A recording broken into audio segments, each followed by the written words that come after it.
Commentator Joe Rogan said that Nick Diaz was offered a rematch with Robbie Lawler, but declined. Said he didn't want it. How disappointing is it that that won't happen, and what might be the motivation for saying thanks but no thanks? I'm perplexed by this one. If Robbie Lawler isn't a big enough name, I don't know how that's possible because he's one of the more dominant champions that we had until he was finally dethroned by Tyron Woodley. So we saw this fight once many moons ago, and it was epic. Nick Diaz, you won that fight.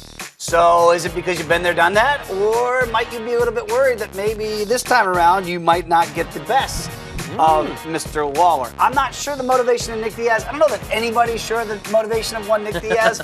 He's a Stockton bad boy, and, well, he kind of goes by the beat of his own drum. We know that just like his brother Nate. Nick, I want to see you back in the octagon, and I don't know if you're trying to handpick your own fight in your comeback fight, when you come back, if you come back, assuming you're coming back.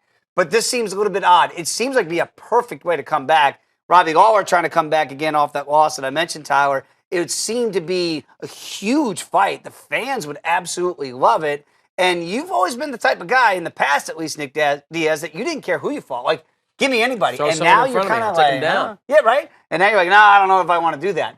Can't quite pinpoint the motivation, but if it's not going to be a fan-friendly fight like that, are you just waiting for George St. Pierre to come back for that rematch?